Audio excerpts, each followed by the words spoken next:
Selamat pagi. Apa kabar pemirsa TVR Parlemen dimanapun Anda berada? Berjumpa lagi dalam program TVR 09.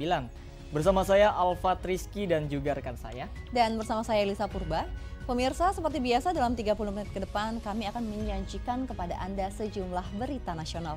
Khususnya dari sudut pandang DPR RI sebagai referensi Anda untuk memahami dinamika politik, hukum, ekonomi, sosial, dan budaya di Indonesia. Pemirsa TVR Parlemen, inilah TVR 09 selengkapnya.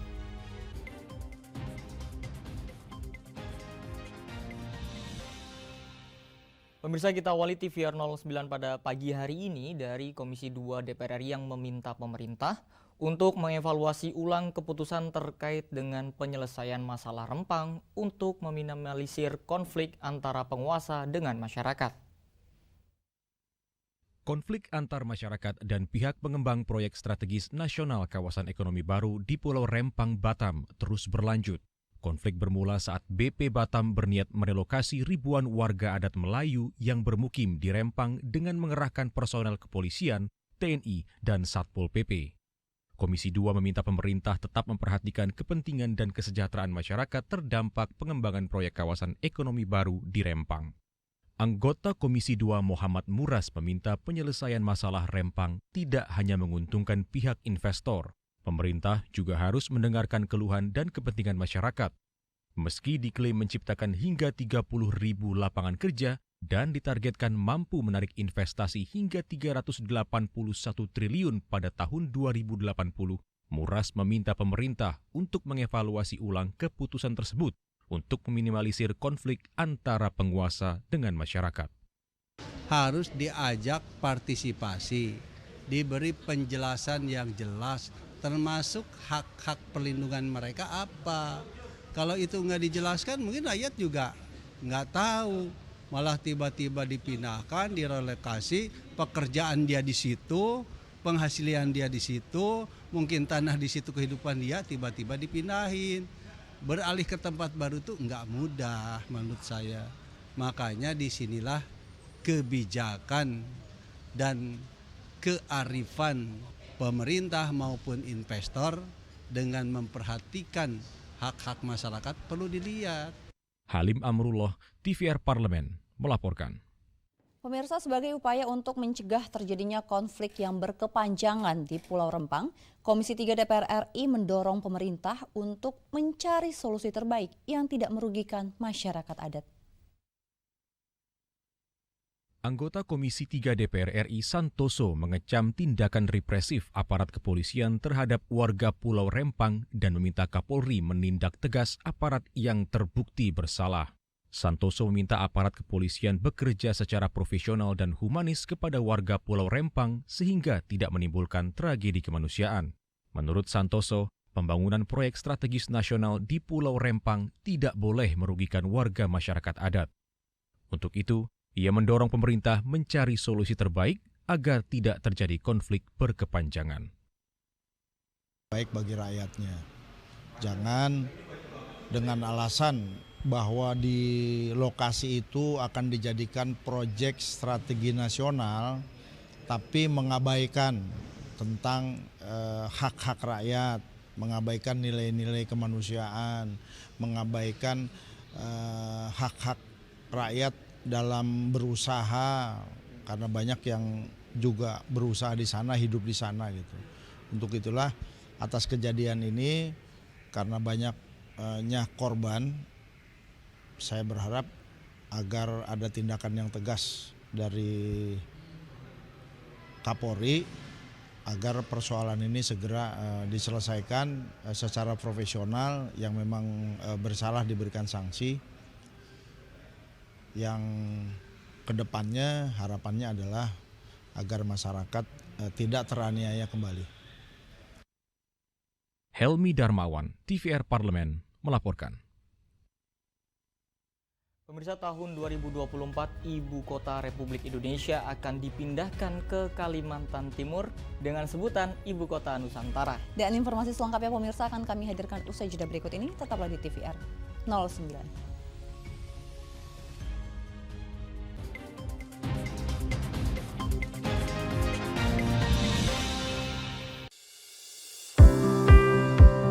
Mengenal tugas dan fungsi DPR RI. Dewan Perwakilan Rakyat atau DPR adalah lembaga negara yang mewakili aspirasi rakyat. Kehadiran DPR RI merupakan salah satu bukti bahwa Indonesia merupakan negara demokrasi. Sebagai salah satu lembaga perwakilan rakyat, apa saja tugas dan fungsi yang diemban DPR RI?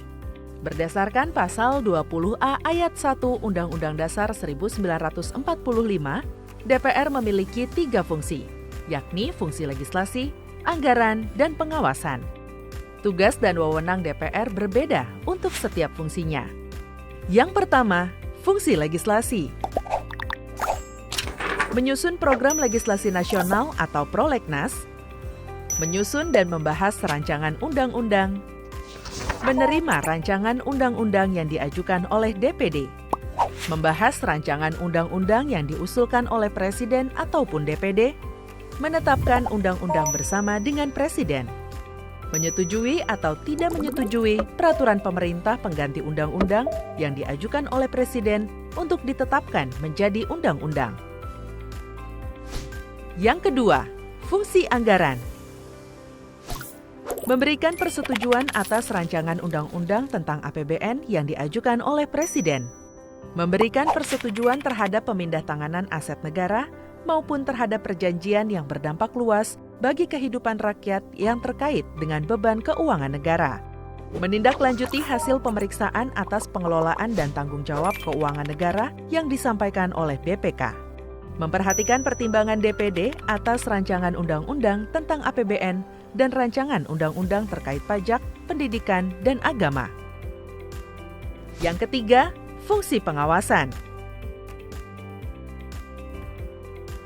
Fungsi pengawasan, DPR bertugas melakukan pengawasan terhadap pelaksanaan Undang-Undang APBN dan kebijakan pemerintah, serta membahas dan menindaklanjuti hasil pengawasan yang disampaikan oleh DPD. Demikian penjelasan tentang tugas dan fungsi DPR menurut Undang-Undang. Informasi ini dipersembahkan oleh TV dan Radio Parlemen, Biro Pemberitaan Parlemen, dan Sekretariat Jenderal DPR RI.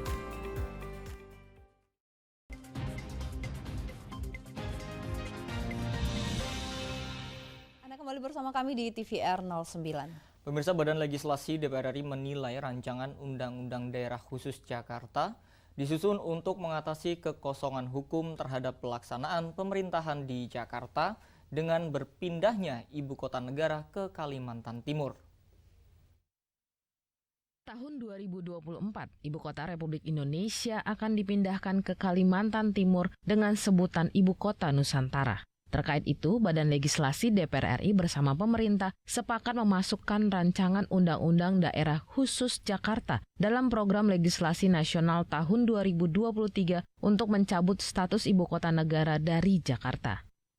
Anggota Balek DPR RI Mardani menjelaskan, karena status Jakarta tidak lagi Ibu Kota Negara, maka pemerintah mengajukan pada DPR RI untuk menetapkan Jakarta sebagai daerah khusus dengan tetap menjalankan otonomi daerah satu tingkat, yaitu berada di bawah kepemimpinan gubernur dan DPRD provinsi. Sebagai daerah khusus, Jakarta diharapkan tetap mampu menjalankan perekonomiannya sendiri. Tidak diajukan ada pemecahan DPRD kabupaten kota sama bupati wali kota, nggak ada, tetap satu. Karena kan kalau udah nggak jadi ibu kota, berarti bisa separuh potensi pendapatan hilang. Nah, itu perlu diisi dengan competitiveness dari Jakarta. Ketua Balek DPR RI Supratman Aktas menambahkan, rancangan Undang-Undang Daerah Khusus Jakarta disusun untuk mengatasi kekosongan hukum terhadap pelaksanaan pemerintahan di Jakarta dengan berpindahnya ibu kota negara ke Kalimantan Timur. Apakah otonominya nanti tetap di provinsi atau nanti kemungkinan bisa berubah otonominya di tingkat 2 sehingga yang sekarang di kota-kota yang ada di Jakarta maupun di Kepulauan Seribu, tapi kalau tetap otonominya di provinsi maka itu menjadi tidak perlu. Nah, itu semua nanti akan kita timbang.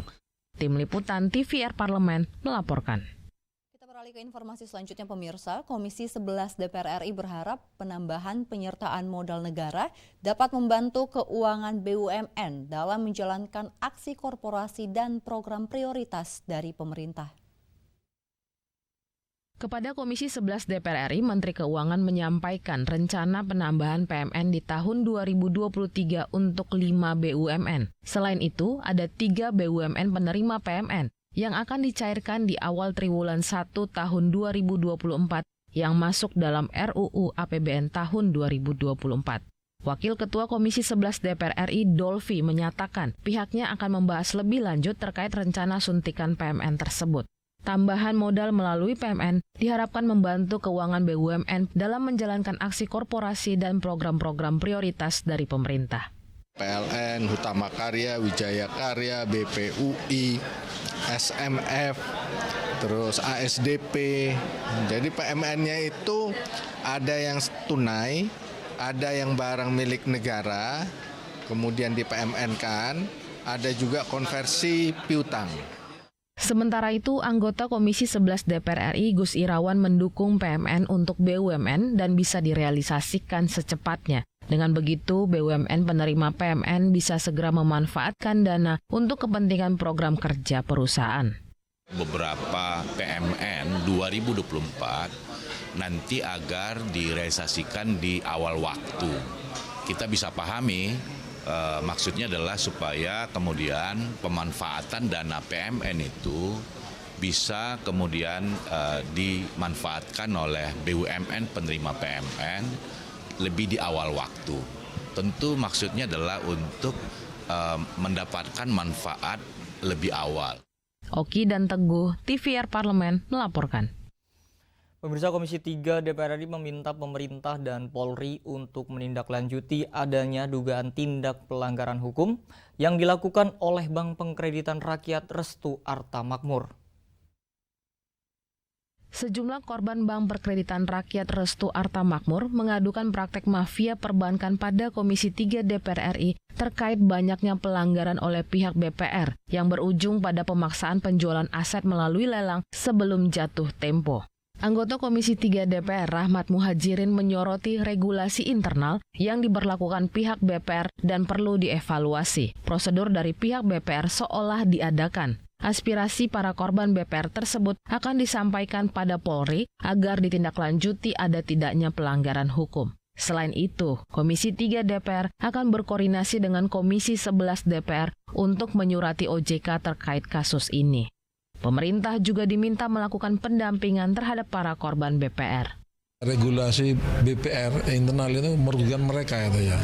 Bukan mereka. Hari ini yang dilaporkan adalah contoh ada prosedur yang patut diduga dilanggar oleh BPR, terutama dalam pembayaran kredit termasuk bunga yang ujung-ujungnya itu memaksa para debitor ya.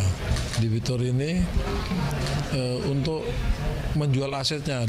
Kalau kita harus sampaikan ke Komisi 11 sebagai komisi yang membidangi perbankan dan keuangan. Sebelumnya diberitakan salah satu nasabah BPR Restu Arta Makmur kehilangan asetnya di Kota Salatiga karena disita pihak BPR setelah melalui proses lelang.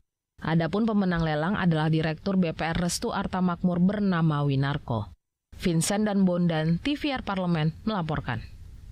Pemirsa, demonstrasi warga yang menolak penggusuran perkampungan adat di Pulau Rempang berlangsung ricuh. Informasinya akan kami hadirkan sesaat lagi. Untuk itu tetaplah di TVR 09.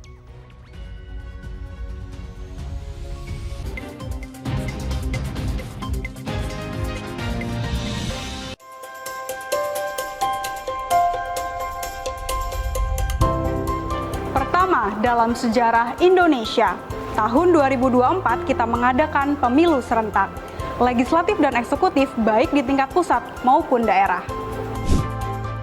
Catat waktunya, Rabu 14 Februari 2024. Untuk pemilihan legislatif, Anda akan memilih anggota DPD, anggota DPR, anggota DPRD Provinsi, dan anggota DPRD Kabupaten atau Kota. Selain pemilu legislatif, Anda juga akan memilih presiden dan wakil presiden loh pemirsa. Di bulan November, tepatnya Rabu 27 November 2024, juga akan diadakan pemilihan kepala daerah atau pilkada serentak. Dalam pilkada nanti, Anda akan memilih gubernur dan wakil gubernur, bupati dan wakil bupati, serta wali kota dan wakil wali kota. Nah, pemirsa sudah tahu kan waktunya? Kini saatnya Anda untuk mempersiapkan diri. Kenali calon-calon wakil rakyat dan pemimpin Anda dengan baik.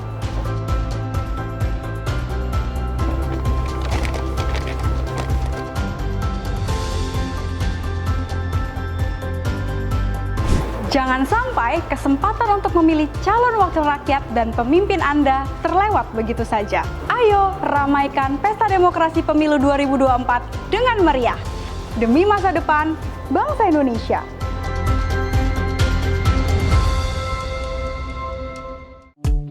DPR RI memiliki fungsi diplomasi dalam menjalankan politik luar negeri sesuai dengan pasal 116 Undang-Undang MD 3. Kontribusi aktif BKSAP DPR RI memainkan peranan penting dalam memenangkan persaingan global melalui IPU, IPA, IPPF, IPA, dan PUIK.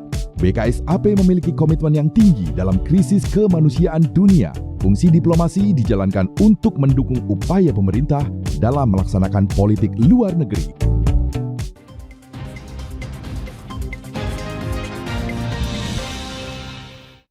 Ya, kembali pemirsa di TVR 09.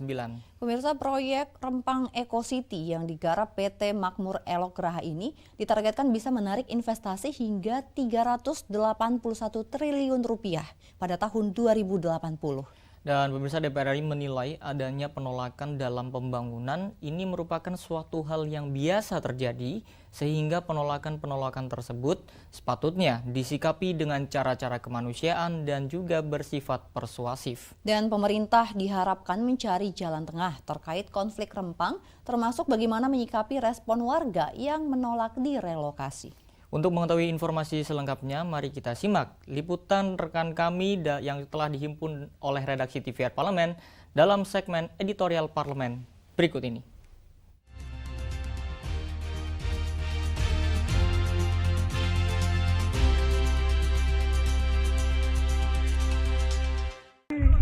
Saudara kita, keluarga kita dari Melayu Kalimantan. Hidup bangsa Melayu.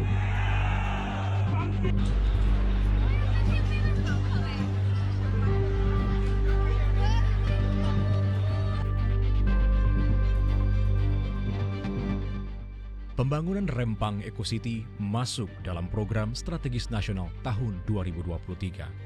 Rempang Eco City ditargetkan bisa menarik investasi hingga 381 triliun rupiah pada tahun 2080.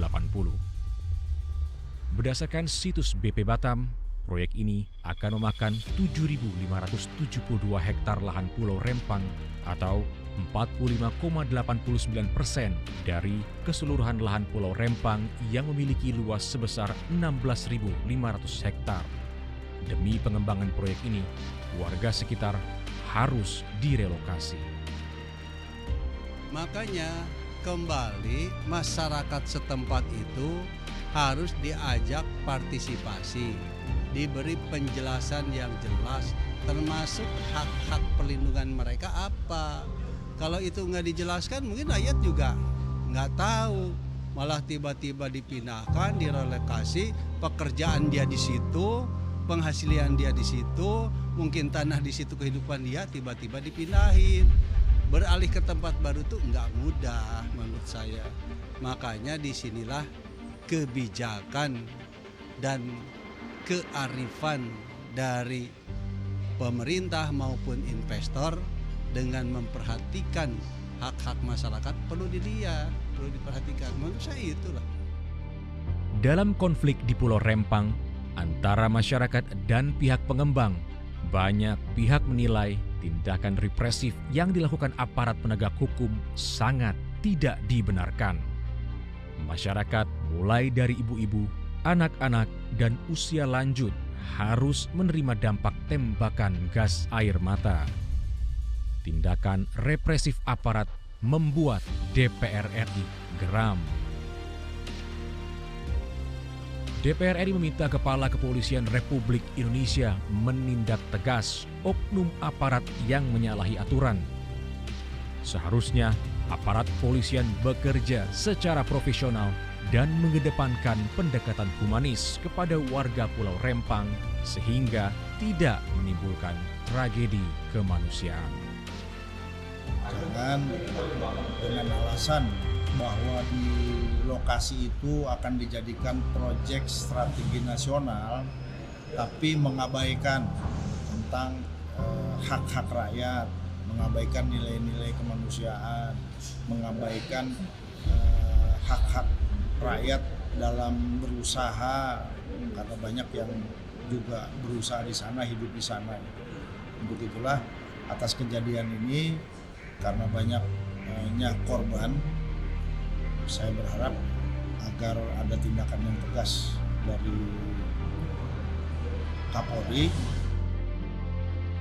Permasalahan Pulau Rempang harus diselesaikan sesuai prinsip dasar negara, yaitu hukum. Pemerintah daerah melalui BP Batam dapat menjalin komunikasi dengan masyarakat dalam penyelesaian permasalahan Pulau Rempang, mengingat kawasan tersebut merupakan kawasan proyek strategis nasional. Dengan kejadian di Pulau Rempang, itu kembali pada prinsip dasar negara hukum. Tentu apa yang dilakukan oleh pemerintah dalam hal ini BP Batam ya, itu saya kira itu dalam rangka melaksanakan keputusan-keputusan pemerintah yang sudah diputuskan.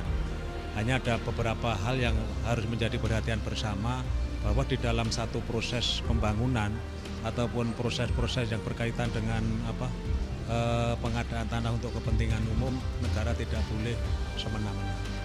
Nah, barangkali ini yang perlu dikomunikasikan antara pengelola BP Batam sama masyarakat, dan bagaimana agar terjadi satu komunikasi yang baik. Investasi itu seyogyanya bertujuan melindungi dan meningkatkan kesejahteraan rakyat. Hal ini sesuai dengan amanat pasal 33 ayat 1 Undang-Undang Dasar 1945. Tim redaksi TVR Parlemen melaporkan.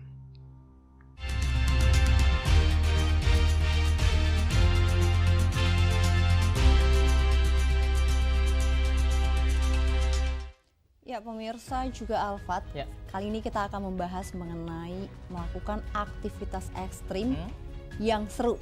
Kira-kira kalau aku sebut aktivitas ekstrim, kamu kepikirannya apa? Kayaknya bermain jeep deh, karena memang selain memang treknya yang menurutku sangat ekstrim ya, kadang misalkan tempat-tempat jeepnya, dan juga kita tuh harus pegangan kuat banget, kalau enggak bisa terlempar sih Alisa. Sebenarnya masih banyak lagi jenis-jenis dari aktivitas ekstrim yang mungkin bisa kita temukan ya Alfat ya, karena memang tadi termasuk ada off-road atau main jeep, ada juga berselancar ataupun aktivitas lain tentunya ya. Dan pemirsa, setelah ini kami akan hadirkan kepada Anda aktivitas ekstrim yang tentunya jika pemirsa berminat bisa dicoba. Tetaplah bersama kami di TVR 09.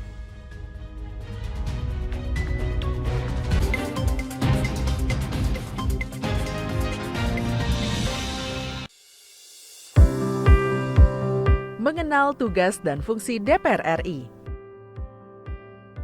Dewan Perwakilan Rakyat atau DPR adalah lembaga negara yang mewakili aspirasi rakyat. Kehadiran DPR RI merupakan salah satu bukti bahwa Indonesia merupakan negara demokrasi. Sebagai salah satu lembaga perwakilan rakyat, apa saja tugas dan fungsi yang diemban DPR RI? Berdasarkan pasal 20A ayat 1 Undang-Undang Dasar 1945, DPR memiliki 3 fungsi, yakni fungsi legislasi, anggaran, dan pengawasan. Tugas dan wewenang DPR berbeda untuk setiap fungsinya. Yang pertama, fungsi legislasi.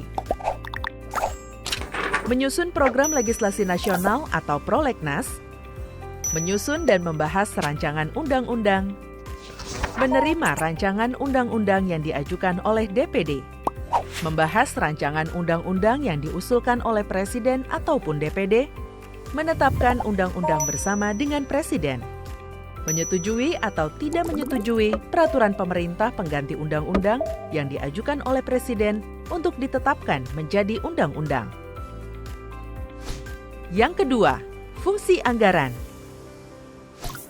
memberikan persetujuan atas rancangan undang-undang tentang APBN yang diajukan oleh Presiden, memberikan persetujuan terhadap pemindahtanganan aset negara maupun terhadap perjanjian yang berdampak luas bagi kehidupan rakyat yang terkait dengan beban keuangan negara, menindaklanjuti hasil pemeriksaan atas pengelolaan dan tanggung jawab keuangan negara yang disampaikan oleh BPK, memperhatikan pertimbangan DPD atas rancangan undang-undang tentang APBN dan rancangan undang-undang terkait pajak, pendidikan, dan agama. Yang ketiga, fungsi pengawasan. Fungsi pengawasan, DPR bertugas melakukan pengawasan terhadap pelaksanaan undang-undang APBN dan kebijakan pemerintah, serta membahas dan menindaklanjuti hasil pengawasan yang disampaikan oleh DPD. Demikian penjelasan tentang tugas dan fungsi DPR menurut undang-undang. Informasi ini dipersembahkan oleh TV dan Radio Parlemen, Biro Pemberitaan Parlemen, dan Sekretariat Jenderal DPR RI.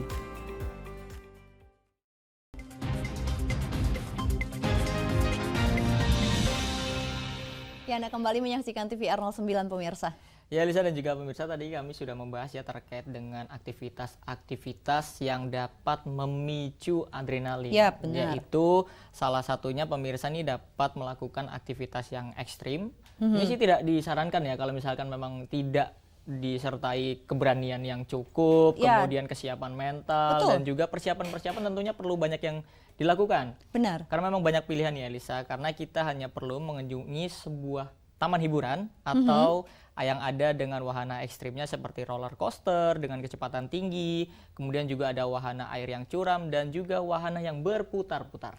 Memang ini jadi pilihan yang menarik, apalagi mungkin kalau mengunjungi tempat hiburan seperti itu dengan wahana ekstrim, jadi pilihan yang dekat. Tapi memang masih banyak aktivitas lain yang merupakan aktivitas ekstrim yang bisa jadi pengalaman menarik untuk kita tentunya. Ya, Elisa setuju, dan pemirsa tanpa berlama-lama, mari kita simak bersama aktivitas ekstrim yang dapat memicu adrenalin nih pada segmen Intips, Informasi dan Tips berikut ini.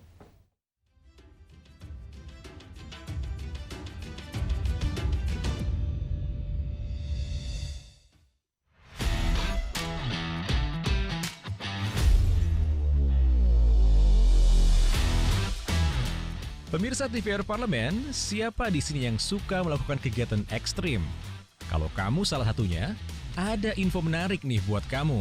Pasalnya, melakukan aktivitas yang dapat memicu adrenalin ternyata memiliki manfaat loh. Bisa meningkatkan rasa puas dan senang, meredakan stres, bisa juga meningkatkan keterampilan kita, bahkan memperkuat kesehatan mental. Jadi, tidak ada salahnya sesekali melakukan aktivitas seru yang memicu adrenalin. Apalagi kalau sedang berlibur dan melepas penat ya. Nah, berikut beberapa aktivitas seru dan memicu adrenalin yang bisa jadi referensi kamu. Bermain jeep atau off-road. Aktivitas seru yang satu ini tentu bisa memacu adrenalin kamu. Melintasi medan yang kasar di alam terbuka tentu jadi momen seru sekaligus mendebarkan. Bukan hanya pengemudi yang harus lihai melalui trek yang sulit dan beragam, penumpang lain di dalam jeep juga harus berpegangan kuat nih pemirsa. Oh iya nih, para pecinta off-roading juga sering melakukannya dengan berkelompok. Selain semakin seru, ternyata kegiatan ini bisa menjadi momen membangun hubungan sosial dengan orang-orang yang memiliki minat yang sama. Mendaki gunung. Mendaki gunung terlebih dengan rute yang menantang tentu menjadi aktivitas yang bisa memicu adrenalin. Selain meningkatkan kebugaran karena melibatkan aktivitas fisik yang intens, ternyata mendaki gunung juga dapat meningkatkan keterampilan dan pengetahuan. Kenapa tidak? Karena dengan mendaki, kita bisa mengembangkan keterampilan navigasi, survival, dan memperluas pengetahuan tentang alam. Apalagi, Indonesia terkenal dengan banyak gunung yang menarik untuk didaki, pemirsa. Yuk dicoba! Skydiving dan bungee jumping adalah dua aktivitas ekstrim yang seringkali memicu adrenalin. Keduanya sama-sama aktivitas melompat dari ketinggian.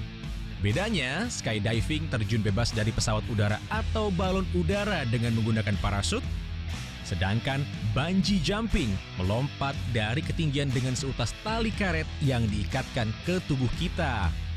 Kedua aktivitas ekstrim ini memberikan pengalaman mendebarkan yang dapat meningkatkan perasaan puas, kepercayaan diri, dan meredakan stres, tetapi juga ada risikonya.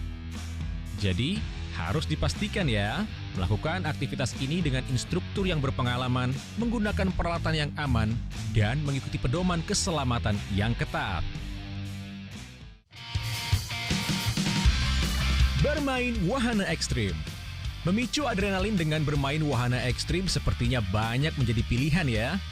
Kita hanya perlu mengunjungi taman hiburan dengan wahana ekstrim seperti roller coaster dengan kecepatan tinggi, wahana air yang curam, wahana berputar, dan masih banyak lagi. Selain menjadi hiburan yang menantang adrenalin, bermain wahana ekstrim juga bisa menjadi pengalaman seru dengan orang terdekat. Masih banyak aktivitas lain yang memicu adrenalin dan dapat pemirsa coba. Aktivitas air seperti rafting, berselancar, dan parasailing. Selain itu, bermain paintball, ataupun sekedar bermain video game bersama teman, ternyata bisa memicu hormon endorfin yang bisa membuat kita bahagia loh. Sekian informasi untuk kali ini. Pastikan tetap memprioritaskan keamanan dan keselamatan ketika melakukan aktivitas ekstrim ya.